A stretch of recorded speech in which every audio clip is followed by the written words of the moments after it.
todas. Vamos a iniciar con la primera parte del curso, lo que vendría a ser las partes constitutivas de una red de agua potable, ¿no? Entonces, dentro de lo que es partes constitutivas de una red de agua potable, vamos a ver lo siguiente, ¿no? Vamos a ver los objetivos, vamos a ver una pequeña introducción, algunos conceptos básicos.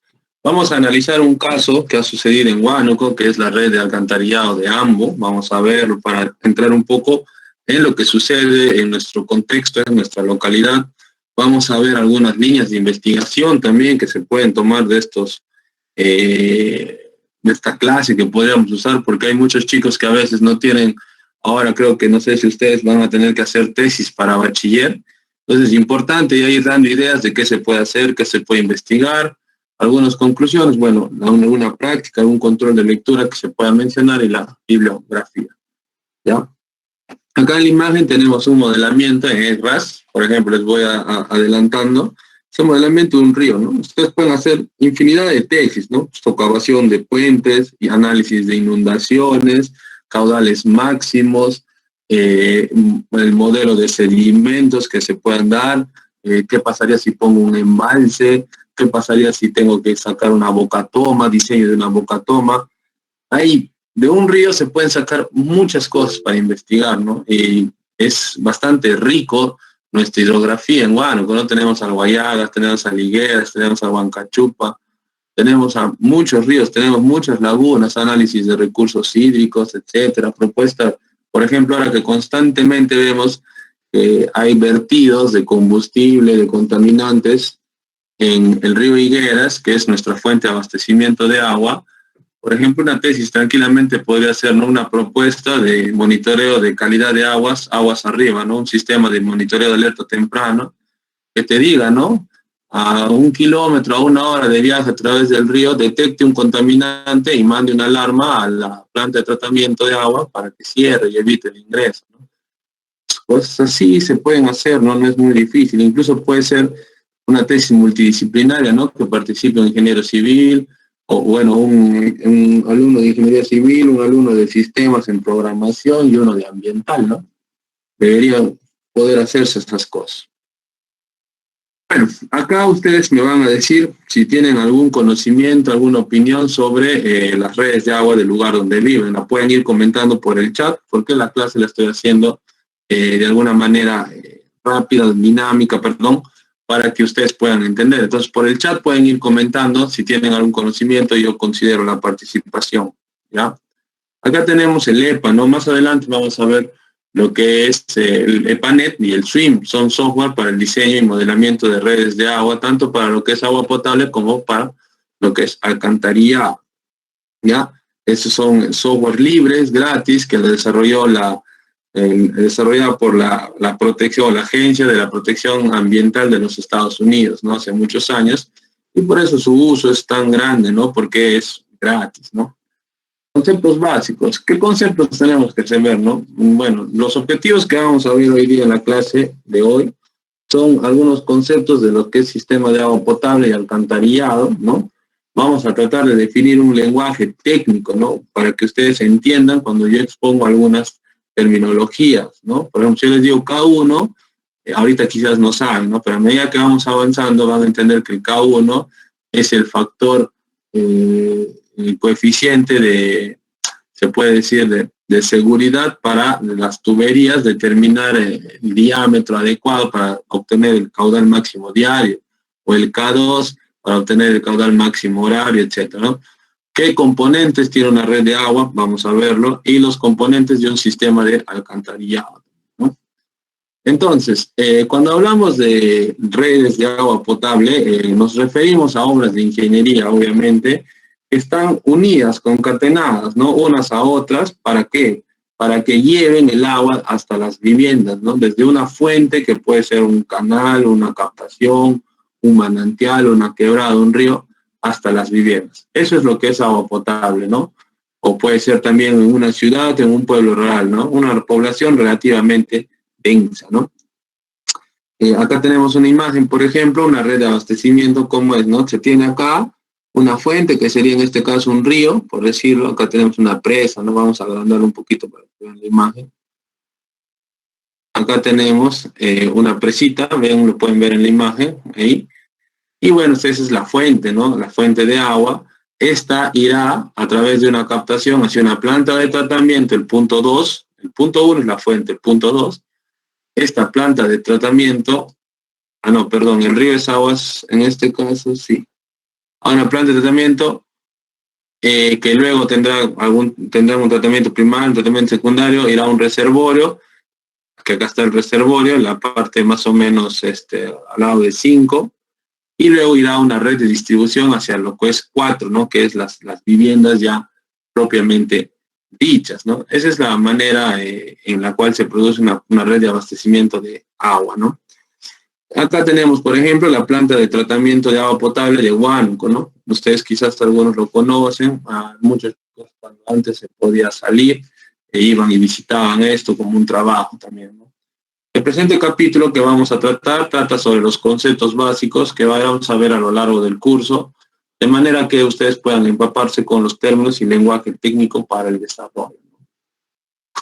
Bueno, ¿qué criterios gobiernan la selección del tipo y ubicación de una obra, por ejemplo, ¿no?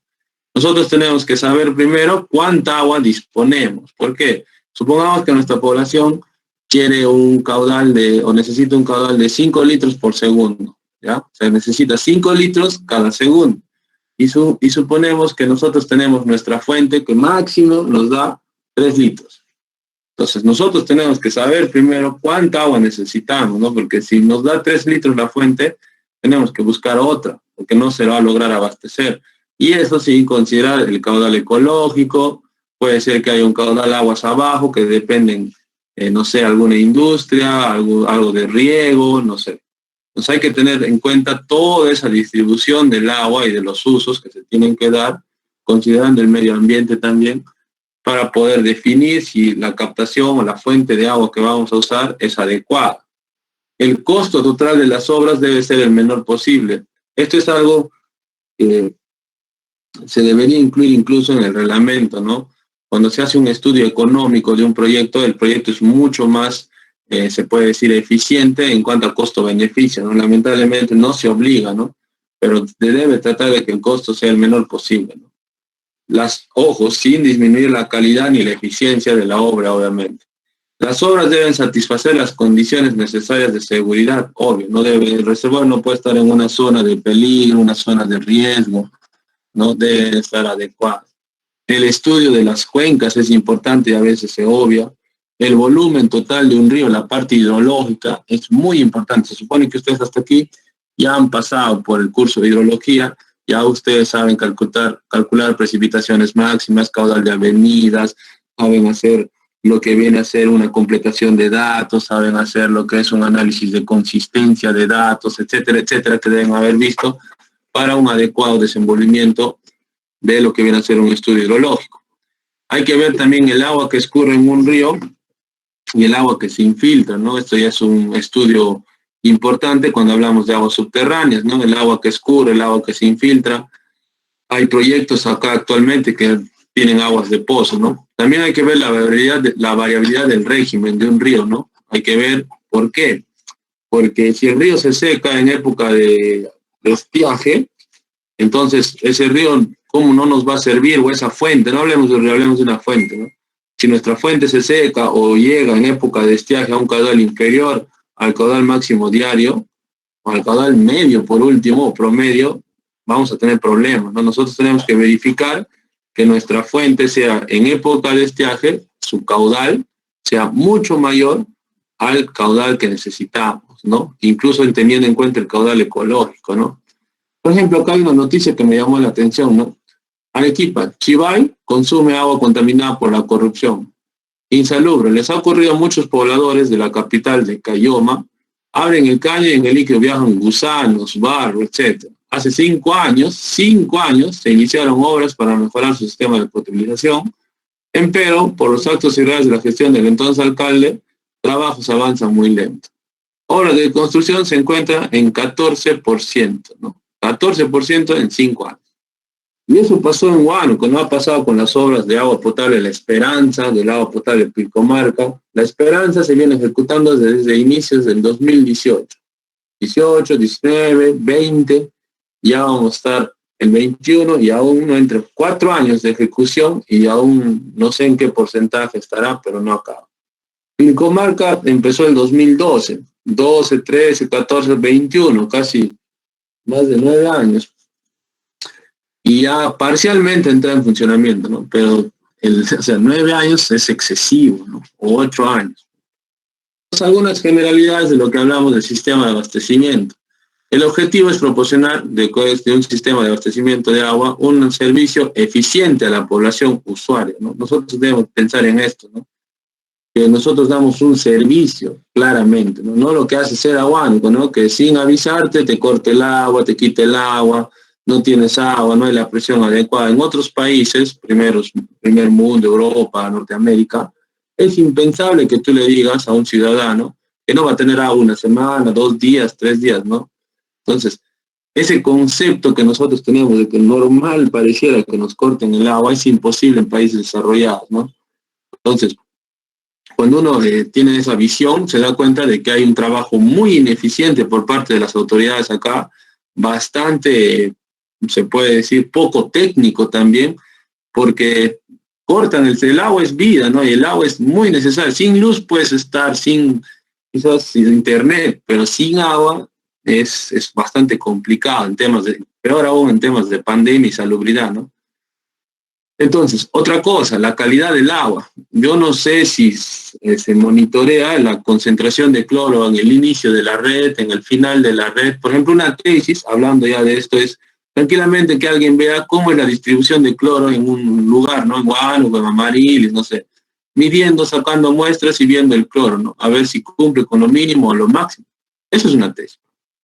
Cantidad, no, nos dejan sin agua, no hay suficiente presión en algunas casas. Continuidad todos los días, 24 horas, tampoco.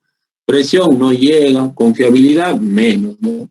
Entonces, si ustedes ven, en todo esto que estamos hablando, que es el objetivo principal de un servicio, pregúntense si Huánuco de alguno cumple al menos, ¿ya? Y si lo cumple, ¿por qué no cumple el resto? No, si es el objetivo principal. ¿Cuál es el objetivo de ese agua?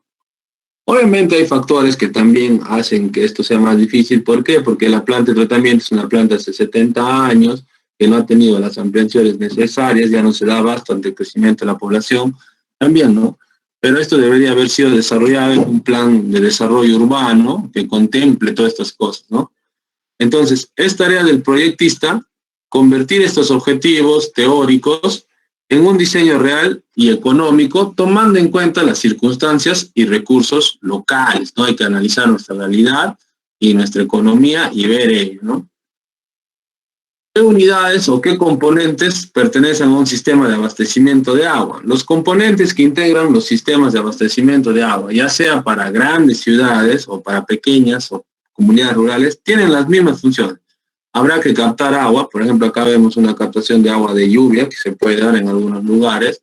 Habrá que tratar el agua, habrá que potabilizarla, habrá que hacer una cloración. Habrá que conducirla y llevarla hasta un punto determinado, ¿no? Desde la captación hasta un punto, puede ser el reservorio, puede ser la planta de tratamiento, y finalmente habrá que distribuirla hacia los usuarios, llámense empresas, viviendas, colegios, etcétera. Entonces, el esquema general de un sistema de agua es eso, ¿no? La fuente de abastecimiento de agua, un río, un manantial, un pozo incluso, ¿no? La captación, que es la estructura para captar el agua. El sistema de potabilización, la conducción, ¿no? Trasladar el agua hacia un punto. Regulación o almacenamiento, que puede ser lo que es los reservorios. En algunos casos podría darse estaciones de bombeo cuando tenemos el agua a una cota inferior a nuestro punto objetivo, nuestra cota objetivo, y la distribución, ¿no? Acá podemos ver ese sistema, ¿no? Tenemos acá que la captación se da de río, ¿no? Acá va una pequeña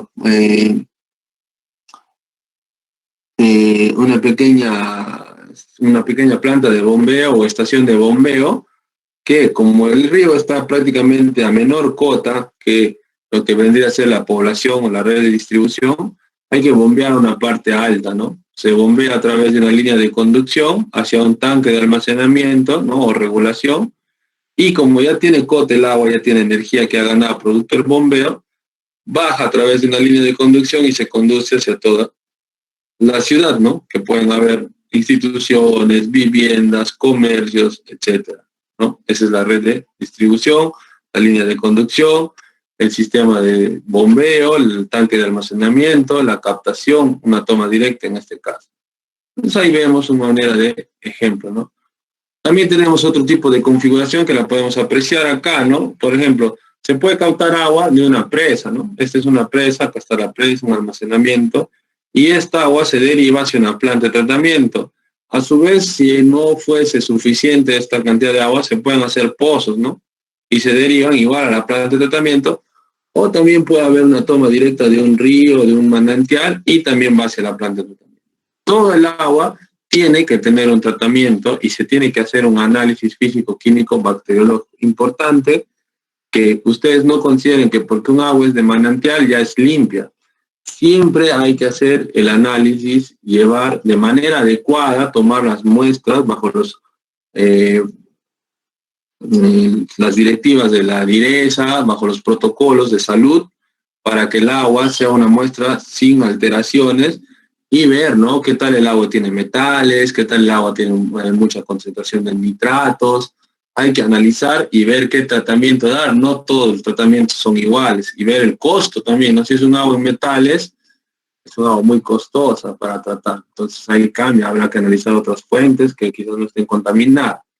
Entonces tenemos una planta de tratamiento. De esta planta de tratamiento se deriva hacia ¿qué? Hacia un tanque de regulación. Se llama regulación porque su función, como lo hemos dicho, es regular, ¿no? Los caudales de acá a veces no son constantes y acá sí, esto más bien es, la parte inicial es más bien constante y más bien la población no, porque en la madrugada prácticamente el consumo baja mucho. No hay mucho consumo, 3 de la mañana hay poco consumo, 2 de la mañana, pero 7 de la mañana a veces se bañan las personas, sus desayunos, 1 de la tarde, hora de almuerzo, a las 11, 12, que la gente cocina, 5 de la tarde que vuelven a su vivienda. En base al comportamiento de la población es el comportamiento del agua también. Y este tanque tiene que poder absorber esas variaciones de llenarse en las madrugadas o en épocas o en horas de bajo consumo y poder tener la suficientemente cantidad de agua en horas de máximo consumo. Por eso regula, ¿no? Esto es un común amortiguador. Todo el agua que nosotros consumimos, luego también la desechamos, ¿no? Sea lavando la ropa, lavando el auto, o la comida, o en el inodoro, en la ducha, lo desechamos, y esta también va a través de una red de alcantarilla, son colectores, ¿no? Y esto se debería llevar hacia una planta de tratamiento de aguas residuales o PETAR, ¿ya? Tratar el agua, clarificarla bajo unos parámetros y estándares y recién después devolverlo a un medio receptor que puede ser un río. Lamentablemente en Perú es casi nulo o prácticamente nada el tratamiento. Huánuco mismo su desagüe es el río, no hay planta de tratamiento, directo va hacia el río. Entonces eso es algo grave, ¿no? Porque contaminamos nuestros ríos y lo peor es que luego este río baja y alimenta a zonas de cultivo que luego vienen los productos para que nosotros lo comamos. Y no solo se bota, ustedes dirán, ya, pero solo se bota, no, también se botan acá restos de hospitales, restos de industrias, aguas contaminadas con virus, medicaciones, distintas cosas, ¿no? Que tienen las industrias y los hospitales. No sé hasta qué punto el hospital tiene su propia planta de tratamiento, creo que no la tiene. Entonces, el camal, por ejemplo, vierte sangre directamente al río, ¿no?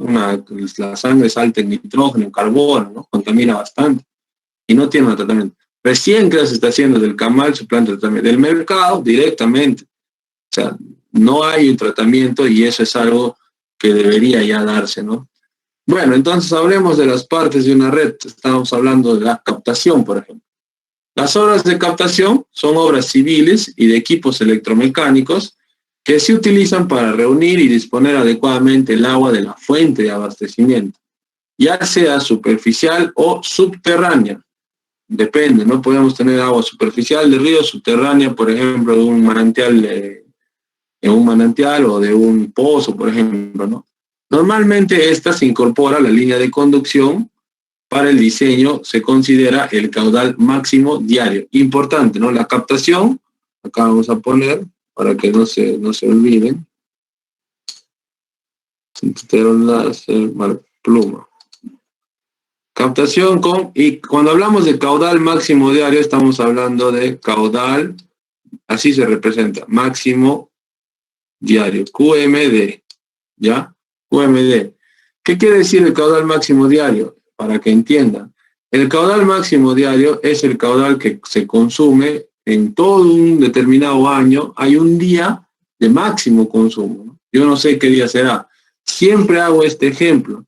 Imagínense anteriormente, antes de la pandemia, el tercer domingo o el segundo domingo de febrero, época de carnaval. Ese día todo el mundo llena globos, todo el mundo juega, se baña, desperdicia cualquier cantidad de agua. Entonces, el segundo domingo de febrero se da el caudal máximo diario. Es el día de todo el año que la población consume más agua, porque aparte de su consumo, hay un fenómeno en este caso, que es el tema de los carnavales, que hace. No quiere decir que sea así, ese ejemplo, puede ser que sea otro día, no lo sé, pero para que entiendan, se refiere a eso. ¿Por qué? Porque nuestra red tiene que estar preparada para poder soportar ese caudal máximo diario, ¿no? La captación tiene que estar diseñada para poder entregar ese día que es el más difícil, es el que más te pide el sistema, poder estar diseñada adecuadamente para entregar ese caudal. Muy distinto es el otro término que es caudal máximo horario. Diario, día, horario, hora. En todo el año habrá una hora, ya no un día, que es la de máximo consumo. Yo siempre pongo este ejemplo también. 31 de diciembre, 10 de la noche. 8 de la noche. Todo el mundo se baña porque va a salir a distintos sitios, a reuniones, a pasar el fin de año, fiestas, familia, etc. Como todo el mundo usa la ducha, todo el mundo, en esa hora de todo el año, que es el 31 de diciembre a las 8 de la noche, se da el caudal máximo, porque en esa hora es grande. Entonces, ¿qué pasa? Nuestra red por donde va a circular esto, que es la red de distribución,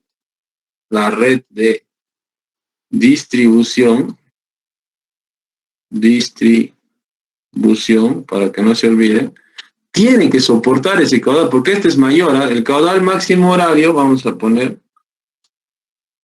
acá, otro color, siempre va a ser mayor que el caudal máximo diario, ¿no? Porque es un día, en promedio será lo que salga entre 24, en cambio es una hora. Hay una hora de todo ese día que es más, ¿ya? Esto siempre va a ser mayor. Entonces, eso hay que tenerlo claro, definido, ¿ya? Vamos a volver al láser. ¿Qué más? Líneas de conducción. Acá vemos una imagen de línea de conducción. Se dirán, ¿qué son estos daditos? Cuando las líneas de conducción, como en este caso, que es concreto, soportan presiones muy altas, a veces se tienen que anclar a través de ciertos elementos para evitar vibraciones, presiones excesivas, ¿ya? Entonces, son elementos que se hacen necesarios, ¿no?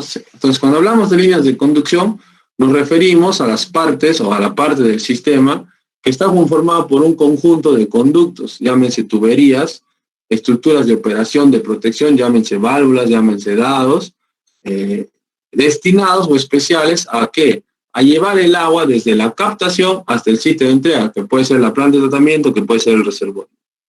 La línea de conducción es el sistema que transporta el agua desde la captación hasta un tanque de regulación o una planta, pues de lo que les había mencionado.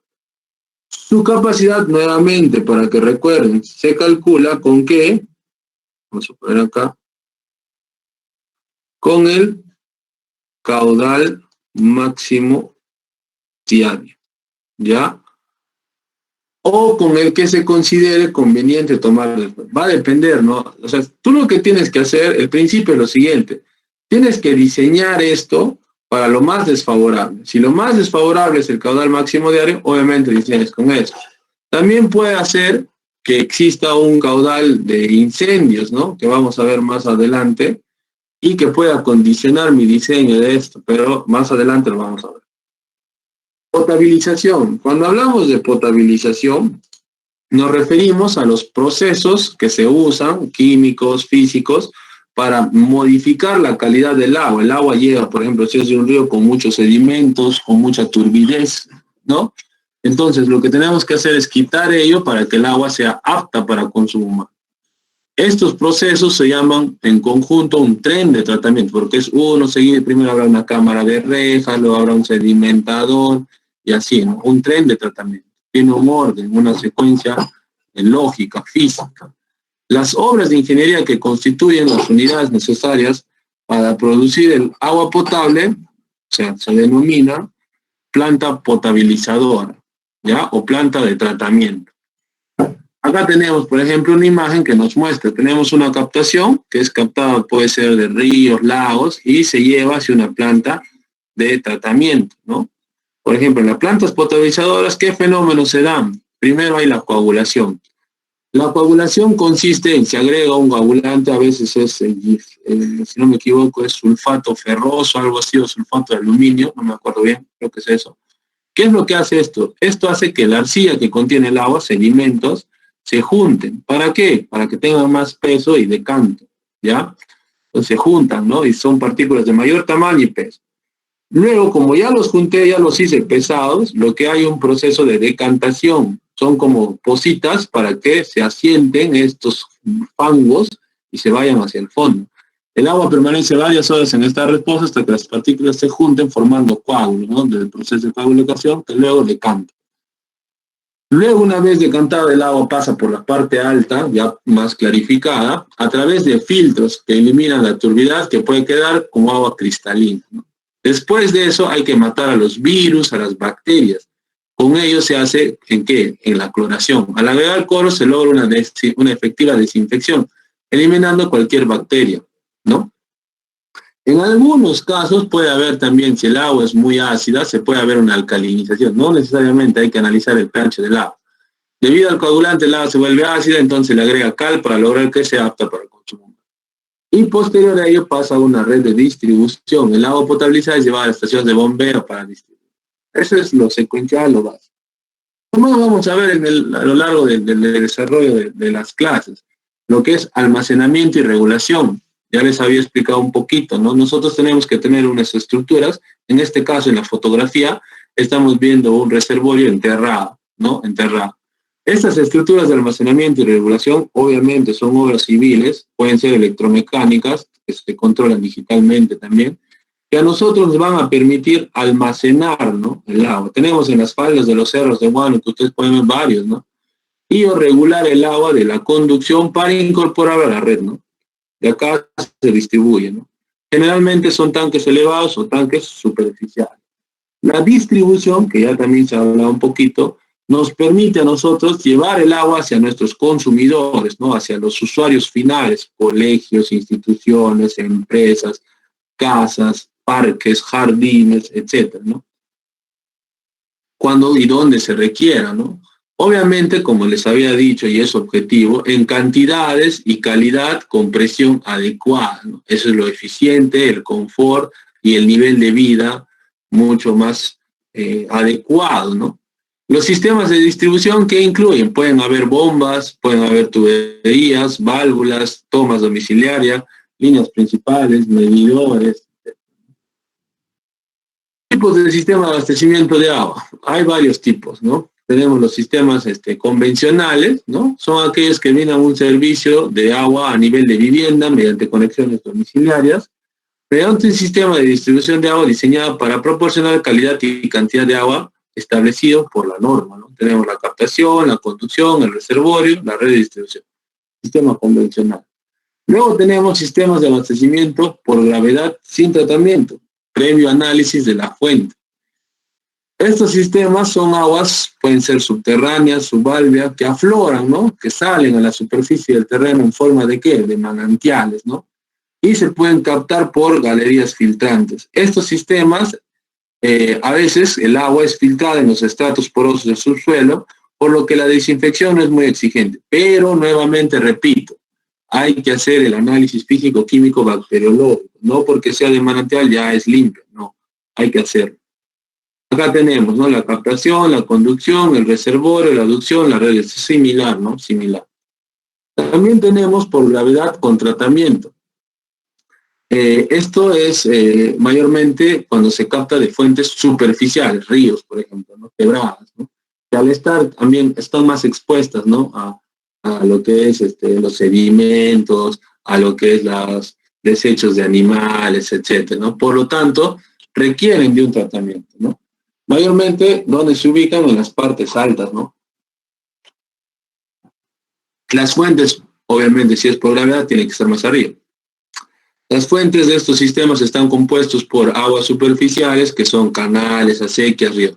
Por lo general, requieren, ¿no?, ser clarificadas y desinfectadas.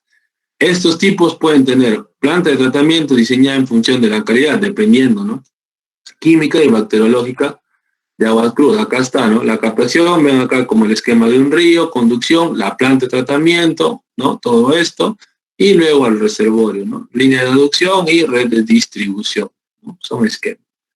Algunas ventajas y desventajas. Las ventajas, mejora la calidad del agua. Si hay una planta de tratamiento, garantizas, ¿no? Porque esta planta de tratamiento tiene controles, ¿no?, que monitorean constantemente el calcio, el magnesio, el pH, el cloro, etcétera, ¿no? Normalmente debes tenerla, no se dispone todas las horas del día. Nivel de servicio, a nivel de conexión domiciliaria, ya no hay pileta pública, ¿no? Desventajas. Obviamente, si tú planteas en un lugar alejado, necesitas un personal, un químico que haga el control o capacitar a las personas para el retrolavado de las plantas, para operar, para ver cuánto coagulante echar, cuánto cloro echar, etcétera, etcétera. Esto requiere. Puede demandar el uso de productos químicos, requiere desinfección, obviamente, mayor costo de operación y mantenimiento, justamente porque vas a tratar el agua y necesitas a alguien que opere y haga el mantenimiento. Tarifas más elevadas porque hay un costo del tratamiento, del cloro, del coagulante, etcétera. Puede ser un medio de transmisión de enfermedades. Tenemos abastecimiento de agua por bombeo sin tratamiento, también puede darse de pozos, ¿no?, cuya fuente de agua subterránea o subalvea afloran o se encuentran por debajo de la cota mínima de abastecimiento de la localidad a ser servida y que demandan de algún tipo de equipo electromecánico para impulsar el agua hasta el nivel donde puedan atender a la comunidad, ¿no? En este caso tenemos lo siguiente, ¿no? Un pozo, una estación de bombeo a un tanque elevado y de ahí se distribuye, ¿no?, un reservorio. Lo convencional, ¿no? Ventajas. No requiere una definición muy exigente, se entiende que el agua de pozo es un agua más limpia, ¿no?, pero hay que hacer siempre el análisis físico, químico, bacteriológico. Menor riesgo contra enfermedades relacionadas con el agua. Desventaja. Requiere personal especializado para operar el bombeo, ¿no?, sistema. Requiere elevada inversión, bombas, costo de energía eléctrica siempre. Tarifas de servicio son elevadas. Posible discontinuidad del servicio porque la tarifa no permite. Obviamente tú bombear todo el día es costosísimo, podrías permitir algunas horas, pero va a depender del caudal de bombeo que puedas abastecer a toda la población. También tenemos de agua por bombeo con tratamiento, ¿no? Estos sistemas también son de aguas superficiales ubicadas por debajo del nivel de las localidades. Algo que quiero que entiendan es que el bombeo no es malo, ¿ya?, pero tiene que haber ciertas características para que uno bombee. Si el país o el lugar donde tú vas a diseñar es plano y no tienes agua cota, obviamente tienes que recurrir a bombeo, no te queda otro, porque no hay opción. Pero si tú tienes fuentes en partes altas, la gravedad es gratis, no cuesta, y son más, de alguna manera, sistemas más eficientes. Una bomba tienes que cambiar cada cierto tiempo, 5, 10 años, dependiendo de su funcionamiento, dependiendo de su mantenimiento. La gravedad no se cambia, la gravedad está dada. Entonces, hay que tener en cuenta eso, ¿no?, las características del lugar donde estamos para determinarnos o elegir un sistema u otro, ¿no? En Huánuco, por ejemplo, yo lo veo el bombeo como un gasto tonto, ¿no?, porque tenemos bastantes fuentes de agua en partes altas, ¿no? Tenemos el esquema, la captación, la planta de tratamiento, hay un pequeño bombeo, de acá habrá otro rebombeo hacia un reservorio elevado, ¿no?, la aducción y las redes de distribución, ¿no? Entonces, con esto estaríamos viendo hasta acá todos los esquemas. Vamos a quedarnos acá, la clase de hoy, y más adelante vamos a continuar con la siguiente parte.